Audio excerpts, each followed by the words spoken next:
ప్రియమైన దేవుని వారలారా, ఈ సందర్భంలో పరలోకం కోసం ఎవరైనా పరిగెత్తారా?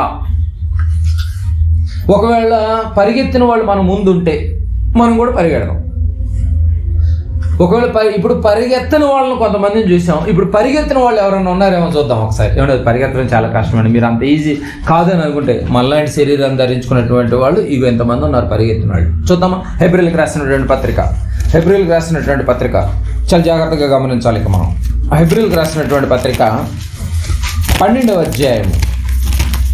అధ్యాయము హెబ్రీయులకు రాసినటువంటి పత్రిక 12వ అధ్యాయము మొదటి రెండు వచనాలు.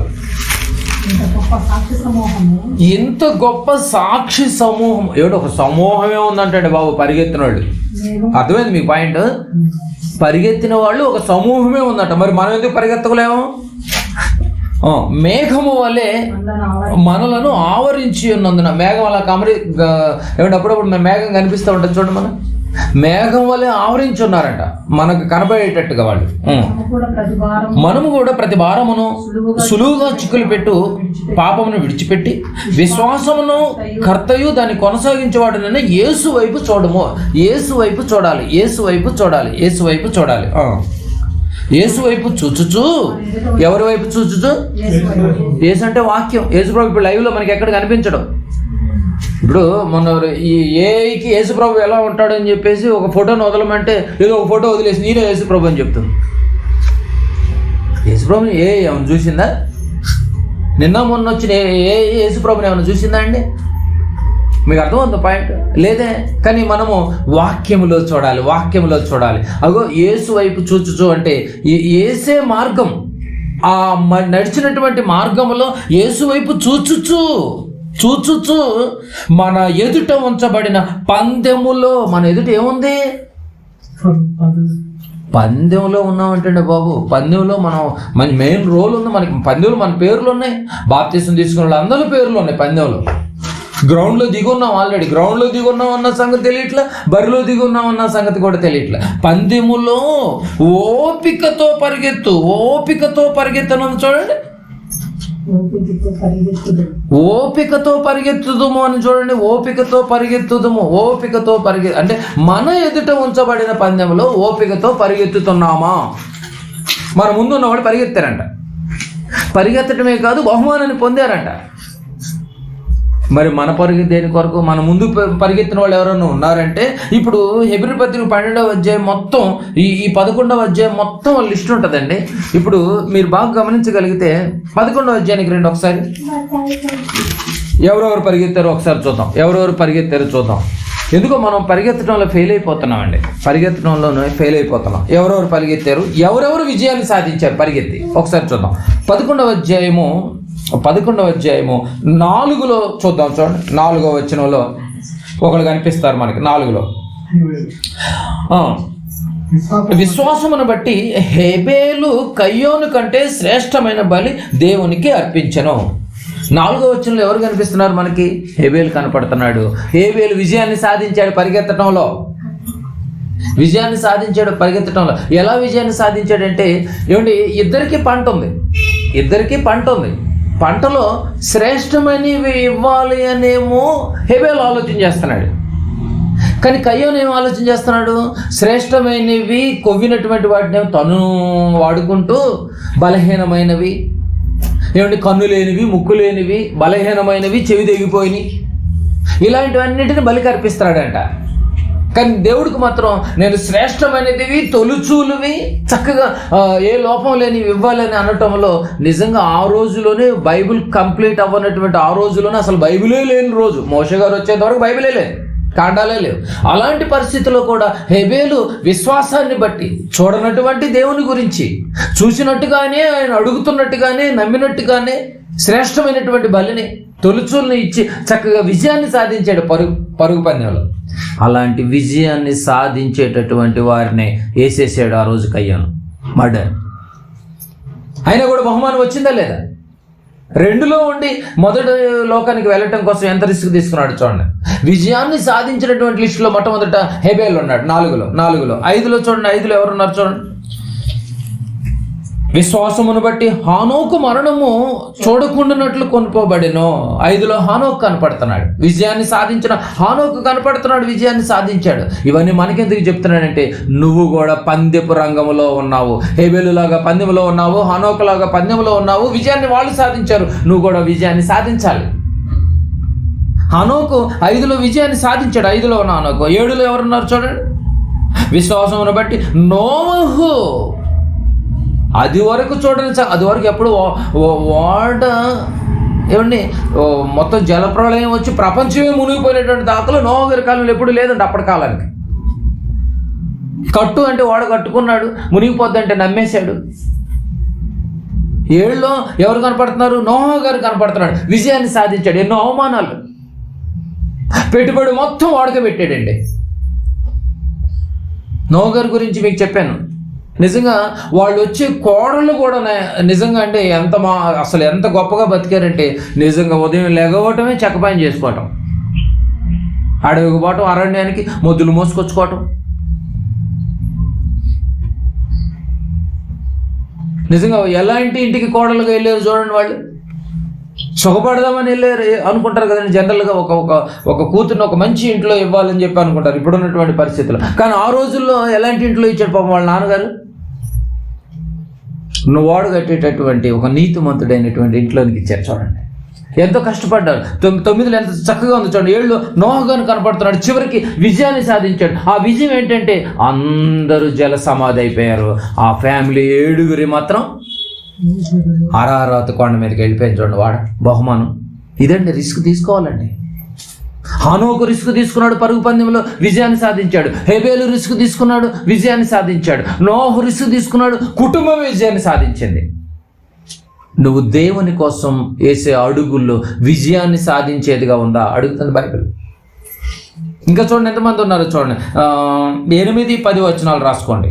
అబ్రహాము పిలువబడినప్పుడు విశ్వాసమును బట్టి ఆ పిలుపునకు లోబడి తాను స్వాస్థముగా పొందనయ్యున్న ఆ ప్రదేశమునకు బయలు వెళ్ళాను.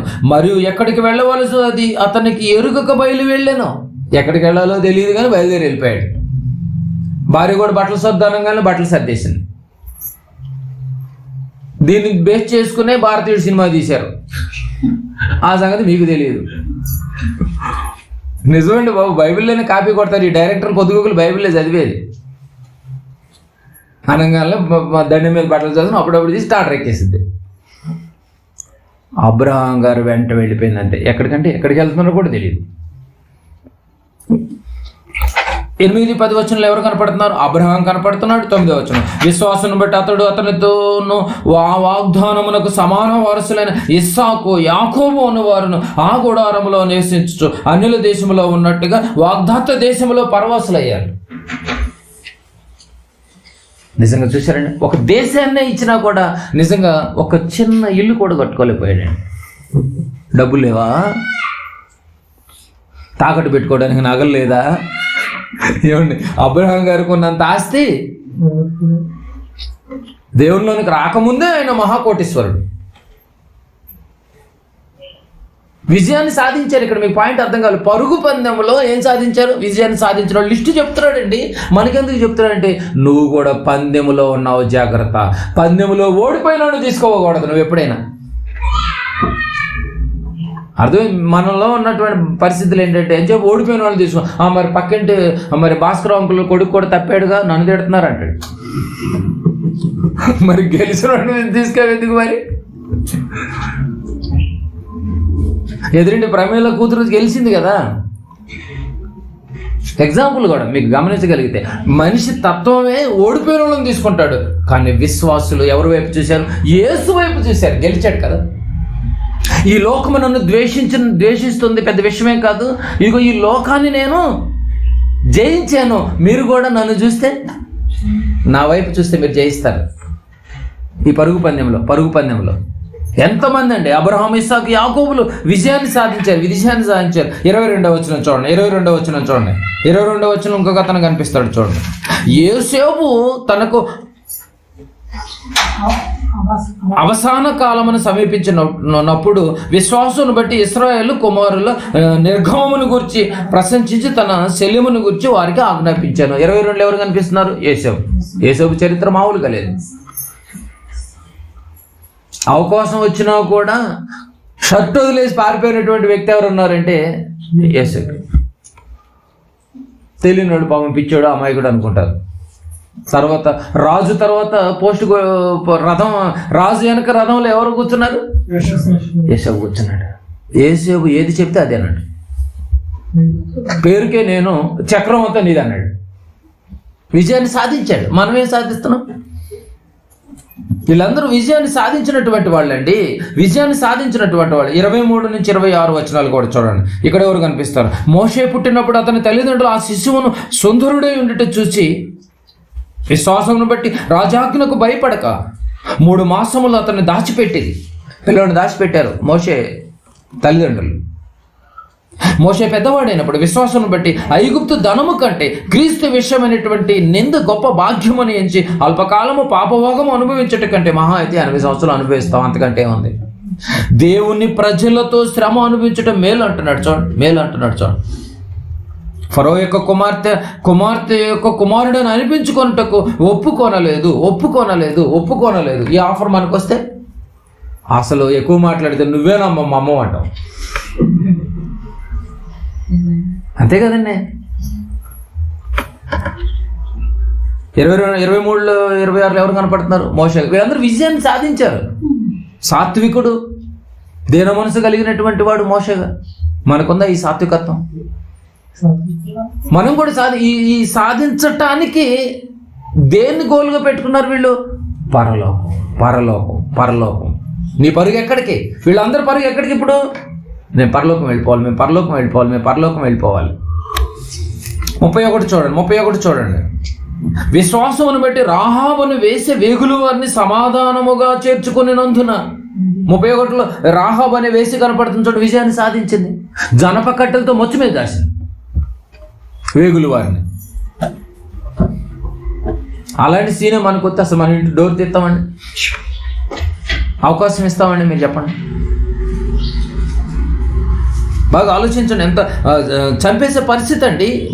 31లో రాహాబు అనే వేసి కనపడుతుంది. 32లో ఇంకను ఏం చెప్పుదాం సమూహం అన్నాడు కదా, మేఘం వల్ల ఆవరించింది అన్నాడు. వీళ్ళందరూ విజయాన్ని సాధించారంట. మీరేమో ఇలాంటి వాళ్ళని చూడండి అంటున్నాడు. ఇక నుంచి అయినా ఇగో ఇంకను ఏమి చెప్పుదాం, విజయాన్ని సాధించిన వాళ్ళు వీళ్ళంతా అని చెప్పేసి చక్కగా లిస్టు చెప్తున్నాడు. గిద్యోను, బారాకు, సంసోను, యెఫ్తా, దావీదు, సమూయేలు వారిని గురించి, ప్రవక్తలను గురించి వివరించడం ఇప్పుడు టైం లేదు. దీన్ని బట్టి మీరు అర్థం చేసుకోండి. ఇక వీళ్ళందరూ గెలిచిన వాళ్ళు, పరుగు పందెంలో గెలిచిన వాళ్ళు. మనం కూడా ఈ పరుగు పందెంలో ఉన్నామని మీకు అర్థమైతే ఇంకను ఏం చెప్పుదామని చెప్తున్నాడు. 33 నుంచి మీరు అన్ని చూసుకుంటే, ఇది వారు విశ్వాసము ద్వారా రాజ్యములను జయించిరి, నీతి కార్యములను జయించిరి, వాగ్దానములను పొందిరి, సింహముల నోళ్లు మూసిరి. ఎవరు సింహాల నోళ్లు మూసింది? దానియేలు గారు. వీళ్ళందరూ గెలిచారంట. సింహం పక్క బోన్లో అటుపక్క కూర్చుంది, దానియేలు గారు ఇటుపక్క కూర్చున్నాడు. ఒక సింహం కాదు, సింహములు. ఏమిటో అసలు మనం సింహం బోన్లో అంత దూరం ఉండగానే జూ పార్కు పోయి అమ్మో ఆ సైడ్ వెళ్ళొద్దు అసలు. కానీ సింహం అది పక్కనే కూర్చున్నారు. ఎవరు? దానియేలు గారు. సింహాల నోళ్లు మూసారు. ఏంటి ఆ విశ్వాసం? ఏంటి? వీళ్ళందరూ జయించలేదా? సింహాల నోళ్లు మూయించారు. అసలు సింహం అనగానే దానియేలు గారు గుర్తొస్తున్నారు. చూడండి ప్రింట్. నేను చూడంగానే ఏది మనం చేసిన కార్యక్రమం? ఏది మనం చేసిన కార్యక్రమాలు? ఎక్కడో చూసిరి అగ్నిబలములు చల్లార్చిరి. ఎవరో ఈ అగ్నిబలం చల్లార్చింది? ఎవరు? షడ్రకు, మేషకు, అబేద్నెగో అగ్ని బలాన్ని ఆపేశారు. అంతే. రాజు సైతమే సైలెంట్ అయిపోయి వీళ్ళు నమ్ముకున్నటువంటి దేవుడే ప్రపంచంలో కొలవాలన్నాడు. అంతే. అసలు ఆర్డర్ ఇప్పుడు ఉంటే ఎంత బాగుండేదండి. వీళ్ళందరూ గెలిచారండి. పరుగు పందెంలో వీళ్ళందరూ గెలిచారు. అలా మీరు చదువుకుంటా ఉండండి. మీరు అందరూ వాళ్ళ పేరు అగ్నిబలం చల్లార్చిరి, ఖడ్గదారులను తప్పించుకొని బలహీనముగా ఉండి బలపరచబడిరి. వాళ్ళు ఎక్కడో పాపం బలహీనులు, ఏమీ లేదు వీళ్ళ వెనక. కానీ ఏం పడ్డ? బలపరచబడిరి, యుద్ధంలో పరాక్రమశాలు రైరి, అన్యుల పేర్లు ఏమండి, అన్యుల సేనలను పాలద్రోయిరి. స్త్రీలు మృతులైనటువంటి తమ వారిని పునరుద్ధానము వలన మరలా పొంది చాలా మంది స్త్రీలు కూడా ఉన్నారంట. ఎక్కువ మాట్లాడితే సువార్తను సమాజానికి అందించింది ఫస్ట్ ఎవరు అనుకున్నా? స్త్రీలే.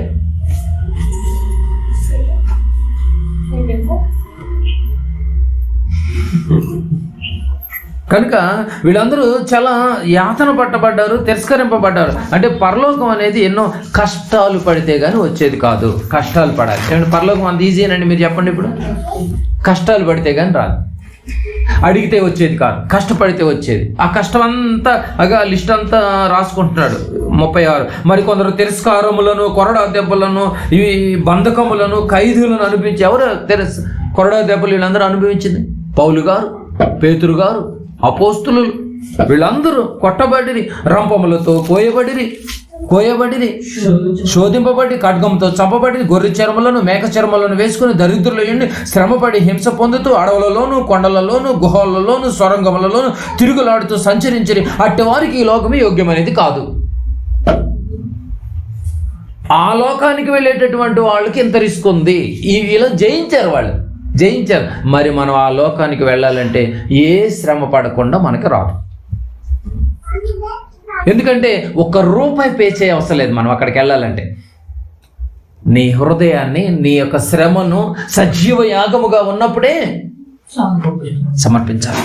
బ్రతుకున్నప్పుడే దేవుని కోసం కదలాలి. బ్రతుకున్నప్పుడే కళ్ళు పనిచేస్తున్నప్పుడే వాక్యాన్ని చదవాలి. కాళ్ళు పనిచేస్తుంటే నీ సువార్తకు వెళ్ళాలి. ఆటు బీటు కొట్టుకున్నప్పుడే దేవుని యొక్క మాటలను వినాలి. శ్రమ పడితే వచ్చేది. మరి ఇలాంటి వీరు వెళ్ళినట్టుగా, వీరు పరుగు పందెంలో గెలిచినట్టుగా మనం కూడా గెలిచే పరిస్థితులు ఆనవాళ్ళు మనకు కనిపిస్తున్నాయి అంటారా?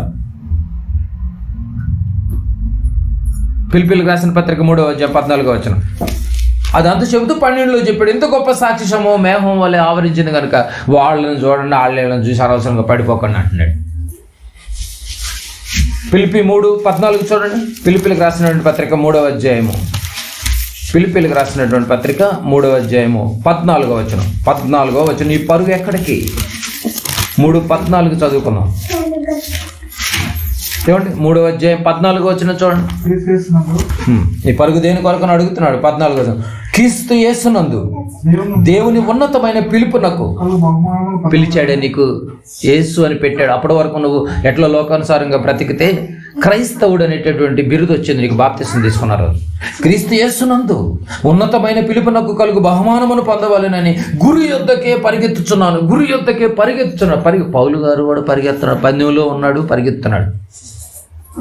అన్ని పత్రికలు రాసినటువంటి 14 పత్రికలు రాసినటువంటి పౌలు గారే పరుగు పందెంలో ఏం చేస్తున్నాడు? నేను పత్రికలు రాశాను కదా, నాకేంటి కామోషిగా కూర్చున్నాడా? ఏమంటే ఆ రాసిన పత్రికలు చదవటానికి, అర్థం చేసుకోవటానికి కింద మీద అయిపోతున్నాం. ఆ 14 పత్రికల పేర్లు కూడా ఏంటో తెలియదు, మళ్ళీ బైబిల్ చూడాలి మనం. అంతే కదండి, పరిస్థితి అలా అయిపోయింది ఈరోజు. పౌలు గారు పరుగు పందెంలో పరిగెత్తున్నాడంట. పరిగెత్తున్నాడు. ఏంది ఈ పరుగు పందెంలో ఏం చేద్దామని 10వ వచనం పైన, ఏ విధము చేతనైనను మృతుల్లోనే నాకు పునరుద్ధానము కలగవలెనని. ఏ విధము చేతనైనను నాకు మృతుల నుంచి పునరుద్ధానము కలగవలెనన్న గురి పరుగు. ఇది బహుమానం. ఏ విధం చేతనైనా కూడా మరి మన గురి, మన ఆలోచన, మన ఉద్దేశాలు ఏ విధంగానైనా కూడా ఈ సంవత్సరం నేను ఖచ్చితంగా ఏదో ఒకటి చేయాలని చెప్పి ప్లాన్లు. సో కనుక బాగా గమనించాలి. ఇలాంటి పరిస్థితుల మధ్య నువ్వు నిజంగా పరిగెత్తుతూ ఉంటే, నిజంగా గురి కలిగి ఉంటే, వీళ్ళకలాగా భక్తుల్లాగా విశ్వాసులాగా గురి కలిగి ఉంటే, ఆ గురిలో పరిగెత్తినటువంటి నిన్ను బలహీనపరిచేటటువంటి ఒక గుంపు ఒకటి ఉంది. చివరిగా మాటలు చూడాలి. గలతీలకు రాసిన పత్రిక 5వ అధ్యాయము. గలతీలకు రాసినటువంటి పత్రిక, గలతీలకు రాసిన పత్రిక 5వ అధ్యాయం 7వ వచనం చూడండి. నిజంగా నువ్వు పరిగెత్తితేనే వీళ్ళు అడిగేస్తారు. పరిగెత్తకపోతే నేను ఎవరో పట్టించుకోరు. మళ్ళీ చెప్తున్నాను, నువ్వు పరిగెత్తుతున్నావో పరుగు పందెంలో ఉన్నావో లేదో అన్నది నీకు ఈ మాటలు బట్టి నీకు అర్థం కావాలి. 5, 7 చూడండి. చివరిగా మీరు చాలా జాగ్రత్తగా వినాలి. 5, 7 ఇక్కడి నుంచి. మీరు బాగుగా పరిగెత్తుతున్నారా? పరిగెత్తుంటేనే బైబిల్ చెప్తుంది. నేను పరిగెత్తున్నా అని చెప్పి నువ్వు అనుకోవద్దు. పరిగెత్తుతున్నావో లేదో అనేది ఒక క్లారిటీ తీసుకో. ఇప్పుడు నేను బాగుగా పరిగెత్తుచుంటిది, సత్యమునకు విధేయులు కాకుండా మిమ్మును ఎవడు అడ్డగించెను? నువ్వు పరిగెత్తుతున్నావు అంటే ఖచ్చితంగా నిన్ను అడ్డగించాడు ఎవడో ఉన్నాడు. నువ్వు అసలు ఆ పరుగు పందెంలోనే లేవనుకో, నేను ఎవడు అడ్డగించడం. దీన్ని బట్టి మీరు పరుగు పందెంలో ఉన్నారో లేదో కూడా అర్థమై ఉండాలి. లేడు మమ్మల్ని ఎవరు పట్టించుకోవట్లేదండి, అసలు మమ్మల్ని ఎవరు ఇది చేయట్లేదంటే అసలు నువ్వు పరుగు పందెంలోనే లేవు. నువ్వు పరుగు పందెంలో ఉన్నావంటే ప్రతి ఒక్కడు నిన్ను పాయింట్అవుట్ చేసేటాడు. ఎవడో అడ్డగిస్తున్నాడు నేను.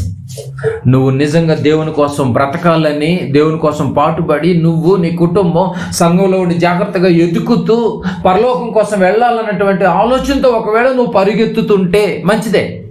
కానీ అలా పరిగెత్తుతున్నావా అయితే నిన్ను ఎల్లనీయకుండా ఒకడు ఆపుతున్నాడు, అడ్డగిస్తున్నాడు. ఎవడాడు? చెప్పింది ఎవరు? గలతీల్లోనే. ఆపేది ఎవరు తెలుసా అండి? 1:6 చూడండి, గలతీలు 1:6 చూడండి. అడ్డగిస్తున్న సంగతి కూడా ఎవరికి తెలియట్లేదు. ఏమండి? క్రీస్తు కృపను బట్టి మిమ్మల్ని పిలిచినటువంటి వాణిని విడిచి పిలిచిన వాడిని విడిచి భిన్నమైన బోధ తట్టుకు మీరు ఇంత త్వరగా తిరిగిపోవట చూడగా నాకు ఆశ్చర్యం అవుతున్నది.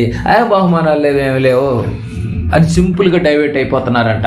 అలా డైవర్ట్ చేస్తుంది భిన్నమైన బోధ. ఈరోజు నిజమైన బోధ ఉందా, భిన్నమైన బోధ ఉందా? మీరు చెప్పండి.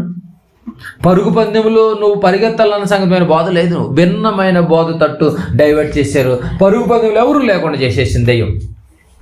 దాని అనుచరులు పెట్టి వాడు సత్యానికి అడ్డగిస్తాడనమాట. ఈ సత్యంతో నీకేం పని లేదు, నీకు నచ్చినట్టుగా నువ్వు బ్రతుకట్టాడు, నీకు నచ్చినట్టుగా నీ పరుగును ఆపేసాడు.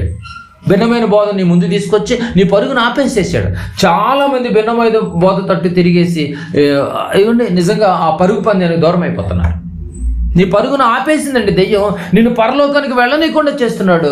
అసలు నువ్వు పరుగెత్తుతున్నావు అన్న సంగతి కూడా మర్చిపోయేటట్టు చేశాడు. పరిగెత్తుతుంది అవసరం లేకుండా చేశాను అంటున్నాడు. పరిగెత్తితే నీకేమొచ్చుద్ది? దేవుని కోసం బహుమానం వచ్చింది. బహుమానం వస్తే నువ్వు ఎక్కడికి వెళ్ళిపోతావు? ఒకనాడు యుద్ధం జరిగినటువంటి ఏ లోకం కోసం అయితే వీడు వెళ్ళిపోయాడో నేను వెళ్ళనీయకుండా చేయాలి. ఇప్పుడు అందరినీ ఊరి యొద్దకు పంపించాలి.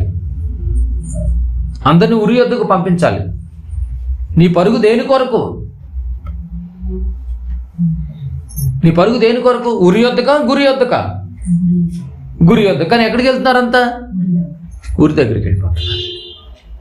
కానీ గురి దగ్గరికి వెళితే నీవు పొందుకునేటటువంటిది ఏంటి?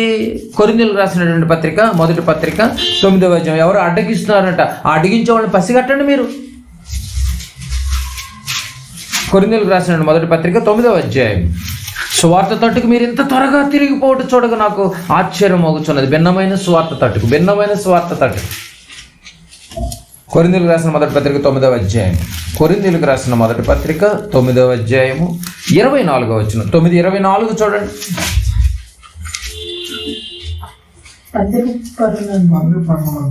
పందెపు రంగమందు పరిగెత్తు వారందరూ. ఏమంటే మీకు ఒక చిన్న అర్థమయ్యేటట్టుగా పై వచ్చిన కూడా చూస్తాను, కొంచెం జాగ్రత్తగా. చివరి కంక్లూజన్ మాటలు ఇవి, చాలా బాగుంటుంది. 24 చూడండి. పందెపు రంగమందు పరిగెత్తు వారందరూ పరిగెత్తుదురు కానీ ఒక్కడే బహుమానం పొందుదునని మీకు తెలియదా? తెలుసా లేదా? పోస్టులు 20 ఉన్నాయి. అప్లై చేసిన వాళ్ళు ఎంతమంది? 2,60,60,000 ఇది చెప్తాడు. కానీ బహుమానం 2,60,60,000 మందికి వస్తుందా? రాదు. కానీ అందరూ ఎలా పరిగెడతారు? విజయలింగాలు అందరూ ఒకటే పరిగెడుతూ ఉంటారు, నాకు వచ్చింది అని. కానీ మనకు అర్థమైపోతుందట, మీరు పరిగెత్తుదురు కానీ ఒక్కడే బహుమానం ఏమి పొందునని మీకు తెలియదా? తెలుసు, కానీ ఎందుకు పరిగెడతావు? వచ్చుద్దేమోనని. బాగా వినండి మీరు. ఇక పరిగెత్తుదాం తెలియదా? అటువలనే మీరు బహుమానం పొందినట్లుగా పరిగెత్తుడి. వాళ్ళు ఎలా పరిగెత్తుతున్నారు? దేవుళ్ళనికి రాని వాళ్ళు ఏదో సాధించాలి, ఏదో మేము దాన్ని కైవసం చేసుకోవాలని పరిగెడుతున్నారు. ఇప్పుడు మీరు కూడా అలాగే పరిగెత్తండి. మీరు కూడా అలాగే పరిగెత్తుడి. మీరు కూడా ప్రతివాడును బహుమానం పొందినట్లుగా పరిగెత్తండి. వచ్చింది, నాకు రావాలి, ఖచ్చితంగా నేను పరలోకి వెళ్ళాలని పరిగెత్తండి అని. ఇప్పుడు 25 చూడండి, 25. మరియు 10 పోరాడు ప్రతివాడు అన్ని విషయంలో మితంగా ఉండాలండి. నువ్వు పందెంలో ఉన్నప్పుడు ఏమండి, తెల్లారి నీకు లాంగ్ జంప్ ఉంది, హై జంప్ ఉంది, రన్నింగ్ ఉంది. రాత్రి ఫుల్ మీల్ చేసి కూర్చుంటావా? పొద్దున్నే 5 గంటలకే లేచి శుభ్రంగా ఫుల్గా తినేసి బయలుదేరతావా? ఏంటి, ఫుల్గా ఉంటే వాడు పరిగెత్తగలడా? పరిగెత్తలేడు. ఆ టెన్షన్తో ఇదైపోతూ ఉంటాడు కింద. అందుకే లైట్ ఫుడ్ తీసుకుంటాడు. లైట్ ఫుడ్ తీసుకో, పొద్దున్నే నీకు ఇంటర్వ్యూ ఉంది, చాలా జాగ్రత్త, టైంకి వెళ్తూ ఉండాలి, నువ్వు బాగా పరిగెత్తాలి, గోల్ కొట్టాలి అని చెప్పి అంటూ లైట్ ఫుడ్ తీసుకుంటూ ఉంటారు. అది చెప్తున్నాడు చూడండి, మితముగా మరియు 10 పోరాడు ప్రతివాడు అన్ని విషయంలో కూడా మితంగా ఉండాలి. ఈరోజు మితంగా ఎక్కడ ఉందో అన్నీ నాయే కావాలనుకుంటూ ఉంటాం. మితం ఎక్కడ ఉంది? మితముగా ఉండుము వారు, ఇది అండర్లైన్ చేసుకోండి, వారు క్షయమగు కిరీటమును పొందుటకును. ఎందుకు పరిగెడుతున్నారు? అప్పుడప్పుడు చాలా మంది ఇంటికి వెళ్తూ ఉండండి, షోకేజ్లో కొన్ని కిరీటాలు పెట్టుకునండి, పథకాలు. ఈ మా తాతగారు ఇది సాధించాడండి, దాని గుర్తుగా ఈ పథకం. చూడండి, మా నాన్నగారు ఇది సాధించారు, దాని గుర్తుగా ఆ రోజు కబడ్డీలో గెలిచినందుకు, క్రికెట్లో గెలిచినందుకు ఇదిగో ఈ కిరీటం వచ్చింది. వాళ్ళందరూ ఉన్నారు, ఇప్పుడు పథకాలు ఉన్నాయి, కానీ ఎవరు లేరు? అదే చెప్తున్నాడు చూడండి, వారు అటు క్రీస్తు నమ్మనటువంటి వారు క్షయమైపోయే కిరీటం కొరకు పొందుటకును. ఇది అండర్లైన్ చేసుకోండి. మనమైతే ఏమన్నా ఎంత బాగుంది, ఎవరు అర్థం కావట్లేదండి ఈ పాయింట్లు. మనమైతే అక్షయమగు కిరీటమును పొందుటకు మితముగా ఉన్నాము. మనకొచ్చేది అక్షయము కానిది, ఆకలి లేనిది, దప్పిక లేనిది, నిద్ర లేనిది, ఎండ లేనిది, దాహమైనను వడగాలి అయినను ఏమీ లేనటువంటి అక్షయమైనది, నిరంతరం ఉండేది, శాశ్వతమైనది. అలాంటి గొప్ప లోకాన్ని బహుమానంగా ఇస్తానంటున్నాడు. మనమైతే ఎలా పరిగెత్తాలి? మరి బయట వాళ్ళు పరిగెత్తినట్టుగా వాళ్ళతో పోల్చుకుంటానంటే ఎట్లా? అర్థమైంది లేదు మీకు పాయింట్? మనమైతే బయటోడు ఏదైనా పోల్చుకుని పరిగెత్తాడండి. క్రైస్తవులుగా, క్రీస్తుని ధరించినటువంటి వాళ్ళుగా నీ పరుగు నా పరుగు బహుమానం కోసం పరిగెత్తాలి. అది శాశ్వతమైన బహుమానం, అది అక్షయమైనటువంటి బహుమానం కొరకు పరిగెత్తాలి. అందుకే పరిగెడుతున్నామా?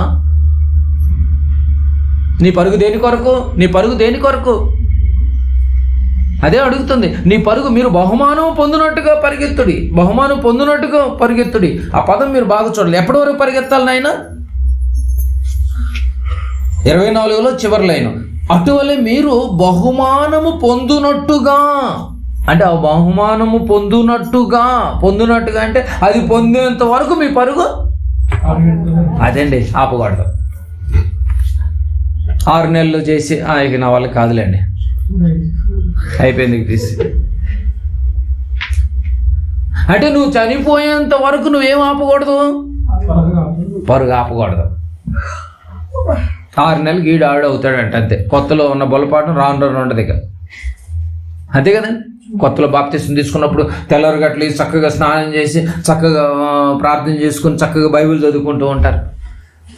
చక్కగా మోకరించి ప్రార్థన చేసి తర్వాత అంత అవసరం లేదు. మనకు తెలుసు కదా, మన క్రైస్తవులు 1కు 4 బైబిల్ ఇంట్లో ఉన్నాయి. మనం లేవట రాపేది. అసలు మనం ఎక్కడికి వెళ్ళగలుగుతాం? మనకి ఎదురే ఉంది. ఏమంటే మీకు అర్థమవుతుంది పాయింట్? ఇప్పుడు మీకు అర్థం కావాలి, బయట వాళ్ళకి మనకి తేడా ఉందా లేదు ఇప్పుడు మీరు చెప్పండి అండి. ఈ వచనాలను బట్టి గోల్స్ విషయంలో, గురి విషయంలో, లక్ష్య విషయంలో ఉందా అండి? అందుకే బయట వాళ్ళు ఆలోచించినట్టు అసలు క్రైస్తవుడు ఎప్పుడు ఆలోచన చేయకూడదు. మనకు ఒక బహుమతి ఉంది, అది పరలోకమైన బహుమతి. ముందే చెప్పాడు, మొదటి లోకంలో ఎంత గొప్పగా ఉందో ముందే చూపించాడు. అందుకే మీకు 3 పార్ట్లుగా చెప్పాల్సి వచ్చింది. ఎంత మంచి మాటలు. అది పొందేంత వరకు మీ పరుగు ఆపకూడదు.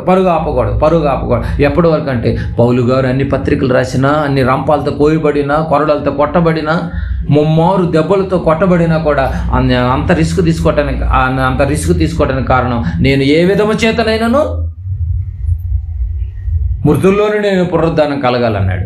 అదే మాట తిమోతి గారికి కూడా చెప్తాడు. చివరికి చూసుకుని క్లోజ్ చేసుకుందాం. 2 తిమోతి 4:7 చూడండి, అర్థమవుతుందా? మనం ఇప్పుడు ఇక్కడి నుంచి మనం ఎలా ఉండాలి? మితంగా ఆలోచించాలి, మితంగా ఉండాలి. అలాంటి గోల్స్ మనకి ఎక్కువగా అవసరం లేదు. ఒక విషయంలో చెప్పాలి అంటే ఏమండి, 2 తిమోతి 4:7 చూడండి. తిమోతి గారికి పౌలు గారు రాస్తున్నాడు. ఇది ఎండింగ్ స్టేజ్లో ఉన్నాడు, మీకు చెప్పాను ఆల్రెడీ ఈ పాఠం గురించి కూడా. మంచి పోరాటం పోరాడి తిని నా పరుగు, ఎంత మంచి మాటలండి, మంచి పోరాటం పోరాడి తిని నా పరుగు కడముట్టించి తిని విశ్వాసమును కాపాడుకుంటేనే నా పరుగు కడముట్టించి తిని అన్నాడంటే మంచి పోరాటం పోరాడుతూనే ఉన్నాడు, చివరి వరకు పోరాడుతూనే ఉన్నాడు. మరి పౌలు గారి పోరాటం అంతం వరకు ఉంది, తిమోతి గారి పోరాటం అంతం వరకు ఉంది. మరి మన పోరాటం ఎంతవరకు? బహుమానం పొందేంత వరకు, దేవుని కొరకు శ్రమ పడాలండి. ఆ పరలోకం రావాలి అంటే అంత ఈజీ కాదు. దేవుని కొరకు శ్రమ పడాలి, పరలోకం చేరేంత వరకు మన పరుగు ఆపవాడు. లాస్ట్ ఆ లైన్లో మనం చేయి పెడితేనే వాడు ఎట్ట గెలిచినట్టు, కాలు పెడితేనే ఎలా గెలిచినట్టు, చేయి పెడితేనే ఎలా గెలిచినట్టు, ఆ లైన్ వరకు మనం పరలోకం చేరేంత వరకు మన పట్టుదల ఆపకూడదు. ఈ రోజు నుంచి అలా ఒక యజ్ఞంతో స్టార్ట్ చేయండి. కష్టపడండి, శ్రమ పడండి, దేవుని వరకు కదలండి, దేవుని పనుల్లో పార్టిసిపేట్ చేయండి. ప్రతిరోజు వాక్యాన్ని చదువుకోండి, గురి కలిగి బ్రతకండి. బయట వాళ్ళని ఎగ్జాంపుల్గా గురిగా పెట్టుకుని దయచేసి మీరు గురిగా పెట్టిన పాడైపోకండి. బయట వాళ్ళు గురి వేరు, మన గురి వేరని పౌలు గారు కొరింథీ పట్టాన్ని చక్కగా రాశాడు. వారు క్షయమయ్యేటటువంటి దాని కొరకు పాకులాడుతున్నారు, మీరు అక్షయమగు దాని కొరకు మీరు బహుమానం పొందాలని ప్రయత్నపడండి. ఇలాంటి ప్రయత్నంలో మెల్లగా దొంగబాతులు వస్తారు మీ దగ్గరికి. ఎక్కడికయ్యా నువ్వు బయలుదేరుతున్నావు? నేను పరలోకం కోసం. పరలోకం ఇంకెక్కడ ఉందండి, అంత భూలోకంలోనే ఉంటే అంటాడు. అయిపోయింది. అవునా, ఏదేం తోటలో వేసినట్టుగా, అవునా నిజమా అన్నట్టుగా మనం కూడా నిజమా బ్రదర్, అనవసరంగా ఇంతకాలం తిరిగాను, టైం వేస్ట్ చేసుకున్నాను. నీ పరుగు దేని కొరకు? ఇప్పటి వరకు మనం విన్నటువంటి విధానాన్ని బట్టి 3 లోకాలు ఉన్నాయి. 3 లోకాల్లో మొదటి లోకంలో దేవుడు ఉన్నాడు, కుమారుడు ఉన్నాడు, దేవదూతలు ఉన్నారు. సింహాసనం నిరంతరం ఉంది, తండ్రి ఉన్నటువంటి లోకం. ఇక 2వ లోకంలో మనకిచ్చిన ఆయుష్కాలం 60-70 సంవత్సరాలు, అధిక బలం ఉన్న మహా అయితే 80. ఈ 80లో ఎన్నో పాటలు, అది అసలు వివరించడానికి కూడా కష్టమే, మనందరికి తెలియదేమీ లేదు. ఇక 3వది కన్ను మూస్తే వెళ్ళేది నరకం, అది భయంకరమైన లోకం. దాన్ని తప్పించుకుంటారా? అయితే నీ పరుగు పందెంలో ఒక గోల్ పెట్టుకుని బ్రతుకు, గురి పెట్టుకుని బ్రతుకు, ఒక లక్ష్యాన్ని పెట్టుకుని బ్రతుకు. నేను ఎలాగైనా వెళ్ళాలి. అలా లక్ష్యం పెట్టుకుని బ్రతికినటువంటి వారిలో ఇదిగో ఒక హనోక్ ఉన్నాడు, ఏమండి, ఒక హెబేల్ ఉన్నాడు, అనోక్ ఉన్నాడు, ఏమండి, నోవా గారు ఉన్నాడు, అబ్రహాం, ఇస్సాకు, యాకోబులు ఉన్నారు. ఒక రాహాబ్ అనేటటువంటి వేసి ఉంది, యోసేపు ఉన్నాడు. ఇంకేమి చెప్పుదును, ఎంతోమంది ఉన్నారు కదా, ఎంతోమంది ఉన్నారు. వీళ్ళందరూ గెలవటానికి కారణం ఒకటి, వీళ్ళు చూసింది ఎవరి వైపు? యేసు వైపు చూస్తే పరుగు పందెంలో నిలబడతారు. అనగా వాక్యం వైపు. వాక్యాన్ని పక్కన పెట్టి మిగతా అందరి వైపు చూసామనుకో అంతే సంగతులు. అందుకే వాక్యం చూసుకోండి. ఇప్పటి వరకు చెప్పినటువంటి దాన్ని బట్టి నిజమో కాదు అని మీరే వాక్యాన్ని పరిశీలించుకోండి, అర్థం చేసుకోండి. పరుగు పందెంలో గొప్పగా బ్రతకండి. అక్షయమైనటువంటి దాని కొరకు ఏంటి మనం బ్రతకాలి, కానీ క్షయమయ్యే దాని కొరకు మొత్తం దయచేసి ఎక్కువగా ఆలోచించండి. ప్రతి అంటే మితంగా ఉండండి, ఎక్కువ ఓవర్ చేసుకోవద్దు. వాళ్ళు ఎవరో తేనె నిమ్మకాయ తాగండి అంటే అదే పనిలో తాగాడంటే చచ్చూరుకున్నాడు 15 రోజులు. అర్థం అవుతుందలేదు. కనుక అవసరాలు, కొద్ది రోజులు అవసరం కోసం సంపాదన, అన్నము వస్త్రం కలిగి కొద్ది రోజులు ఉండి హ్యాపీగా మనం నేర్చుకున్నటువంటి దాన్ని పిల్లలకు చెప్పుకుంటూ, పిల్లలను దేవుని కోసం పెంచుకుంటూ, మితముగా బ్రతుకుతూ పరుగు పందెంలో ఓపికగా ఉండండి. ఈలోపు ఎంతోమంది శక్తులు నేను వెంటాడుతూ ఉంటాయి, ఎందుకు వాళ్ళు వచ్చేది? నేను బహుమానం ఎక్కడ పొందుకుంటాడో అని ఆ బహుమానాన్ని వాళ్ళు తప్పించడానికి వస్తారు. ఆలోచించేయండి, తెలివిగా ఉండండి. వీటన్నిటికీ సరైనటువంటి మార్గం యేసు ప్రభులు వారు. ఆయన యొక్క దైనందిన జీవితంలో ఎన్నో అవమానాలు, ఎన్నో దెబ్బలు, ఎన్నో కొరడా దెబ్బలు, ఉమ్ములు, పిడిగుద్దులు ఎన్నో జరిగినా కూడా ఎన్నిటినో తట్టుకుంటూ గురి ఒకటే పెట్టుకున్నాడు. నేను నా తండ్రి ఉన్నటువంటి లోకానికి నేను వెళ్ళిపోవాలి. ఇదిగో నేనే మార్గం, నేను వెళుతున్నాను, మీకు స్థలం సిద్ధపరచ వెళుతున్నాను. ఇదిగో మనకు ఒక మంచి లోకం ఉంది. కష్టపడి దేవుని ఉన్న లోకానికి వెళతారు, ఇక్కడ కొద్దిగా సుఖపడి ఏముందని చెప్పి రిస్క్ తీసుకోకుండా సుఖపడ్డారు, ఇదిగో ధనవంతుడు వెళ్ళినటువంటి దానికి వెళ్ళాల్సి వచ్చింది. ఆలోచించేయండి, మంచి నిర్ణయం తీసుకోండి. నీ పరుగైనా నా పరుగైనా క్రైస్తవుని పరుగు పరలోకం కోసమే ఉండాలి తప్ప ఇంకా దేనికోసం ఉన్నా కూడా జీవితంలో ఒక భయంకరమైనటువంటి మహాలోకానికి వెళ్ళి వేదన పడాల్సి వచ్చింది. అక్కడ అగ్నారదు, పురుగు చావదు. ఆలోచించండి, మీరు మీ కుటుంబాలు క్షేమకరంగా ఎక్కడి నుంచి వచ్చారో అక్కడికి తిరిగి వెళ్ళాలని ఈ వాక్యం తెలియజేస్తుంది. మంచి నిర్ణయం తీసుకోండి, కళ్ళు మూసుకొని ప్రార్థన చేసుకోండి. ప్రేమ నమ్మకం కలిగిన మా పరలోకపు తండ్రి, ఘనమైన దేవ, మీరు ఇచ్చినటువంటి కృపను బట్టి, మీ దయా వాత్సల్యాన్ని బట్టి తండ్రి, నిజంగానైనా మేము ఈరోజు మీ వాక్కులను మేము వినగలిగాం తండ్రి. మీ సన్నిధిలో మేము కూర్చోగలిగాం. మంచి మాటలతో, హృదయాన్ని తెప్పరిలింపచేసే మాటలతో, గమ్యం లేక బ్రతుకుతున్నటువంటి మాకు ఒక మంచి గమ్యాన్ని ఏర్పాటు చేశారు. ఆ గమ్యమే మీ ప్రియకుమారుడు, ఆ లక్ష్యమే మీ ప్రియకుమారుడు తండ్రి. మీరున్న లోకానికి మేము తిరిగి రావాలి. ప్రారంభంలో ఎంతో గొప్పగా యథార్థంగా పుట్టించినటువంటి మీరెక్కడ లోకంలోనికి వచ్చి నాయన అపవాది యొక్క ఉచ్చులో పడిపోయి తండ్రి, నిజంగా మా పరుగు పందాన్ని నాయన వాడి వైపు మళ్లించుకున్నటువంటి పరిస్థితుల్లో నాయన భిన్నమైన బోధ తట్టులో నుంచి నాయన బయటికి తీసుకుని వచ్చి సన్మార్గమైనటువంటి నాయన సత్య మార్గంలోనికి మమ్మల్ని నడిపించారు. మా బహుమానం ఎవరు అపహరింపకుండా ఎప్పటికప్పుడు మమ్మల్ని సరిదిద్దుకుంటూ సరిచేసుకుంటూ మీ వాక్కులను హృదయాల్లో భద్రపరచుకోవటానికి తలొచ్చినటువంటి బిడ్డలందరికీ మంచి మనసుని ఇంకెక్కువగా ప్రసాదింపచేయండి నాయన. తలొచ్చినటువంటి బిడ్డలను పేరు పేరున మీరు జ్ఞాపకం చేసుకోండి తండ్రి. సహోదరులుగా మేమందరము ఆప్యాయత అనురాగాలతో తండ్రి పరిచర్య ధర్మాన్ని జరిపించటంలో తండ్రి నాయన, మరి మీరు ఇచ్చినటువంటి యొక్క పనులను నాయన సిద్ధపాటు కలిగినటువంటి మనస్సును మేము ఎరిగి బుద్ధిగల కనికలు ఏ రీతిగా తండ్రి నాయన బాధ్యత మరవకుండా జాగ్రత్తగా బ్రతికారు. జ్ఞాపకం పెట్టుకుని విశ్వాసులందరూ జ్ఞాపకం పెట్టుకున్నారు కనుకనే వాళ్ళకు తిరిగి వెళ్ళటానికి సులువుగా ఉంది తండ్రి. నిజంగా మేము మర్చిపోతే ఒకవేళ మేము తిరిగి వెళ్తాం, మాకు కష్టంగానే ఉంటుంది తండ్రి. కన్ను మూస్తే మేము హ్యాపీగా పరలోకం వచ్చేస్తాం, మీ రుణలోకం వచ్చేస్తాం అన్నటువంటి మంచి ధైర్యం మాకు కల్పింపచేయమని తల్లించిన బిడ్డలందరికీ ఇంకెక్కువగా ప్రసాదింపచేయండి నాయన.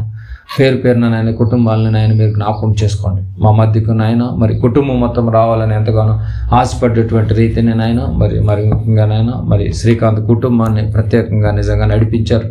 వేసిన అడుగు మళ్ళీ నాయన వెనక వేయకుండా తండ్రి అంతము వరకు పరుగు పందాన్ని ముగించేంత వరకు కూడా బిడ్డలు తరాల వరకు కూడా తండ్రి నాయన జాగ్రత్తగా నాయన మీకోసం బ్రతికి ఆ యొక్క అక్షయమైనటువంటి నాయన నిజంగా మంచి నాయన మరి ఆ కిరీటాన్ని పొందుకునేటటువంటి మహాభాగ్యాన్ని కుటుంబానికి ఎక్కువ ప్రసాదింపచేయండి తండ్రి. మరి వెంకన్న కుటుంబాన్ని కూడా మీరు జ్ఞాపకం చేసుకోండి నాయన. ఇచ్చినటువంటి పరిచర్య విధానాన్ని బట్టి సేవా జీవితంలో తండ్రి కుటుంబాన్ని పెంచటంలో పోషించుకోవటంలో మీ సంధికాంతుల ముందు నడిపింపచేయండి. బైబిల్ పాఠశాలకి ఏ కుటుంబాలు అయితే నాయన నిర్విరామంగా మీ యొక్క పనిలో ఉన్నాయో తండ్రి, నిర్విరామంగా నాయన మరి మాస కార్యక్రమాలు తండ్రి నాయన వార కార్యక్రమాలు ఎక్కడెక్కడైతే జరుగుతున్నాయో వాటన్నిటి విషయంలో కూడా నాయన మీరే తోడుగా ఉండండి ప్రభా. ఆ అడుగులు వేస్తున్నటువంటి ప్రతి కుటుంబాన్ని తండ్రి మరి ప్రత్యేకంగా మీరు జ్ఞాపకం చేసుకోండి తండ్రి. నేను బహుమానం పొందాలని బిడ్డలు ఎంతగానో ఆశపడేటటువంటి రీతిని ఇంకెక్కువ ప్రసాదింపచేయండి. బయట వాళ్ళకి మాకు నిజంగా ఎంతో తేడా ఉంది తండ్రి. ఈ తేడాని మేమే గుర్తెరిగి బ్రతకకపోతే తండ్రి అందరూ ఒక దాంట్లోనే ఆలోచన చేస్తేనైనా మేము లోకానికి వెలుగు అన్నారు, లోకానికి ఉప్పు అన్నారు తండ్రి. వెలుగుగా చూపించాల్సినటువంటి మేము నేను చీకట్లో మేమే మగ్గిపోతే తండ్రి నిజంగా తండ్రి ఇంకా వెలుగును చూపించేది ఎవరు తండ్రి? కొంచెం కింద పెట్టకుండా నాయన దీపస్తంభం మీద పెట్టమని మీరు చెబితే నిజంగా మేమే ఇంత వాక్యాన్ని నేర్చుకుని నాయన మరి తిరిగి మళ్ళీ కొంచెం కిందకి వెళ్ళిపోతే నాయన ఇంకా ఈ వెలుగు ఎలా ప్రకాశిస్తుంది తండ్రి?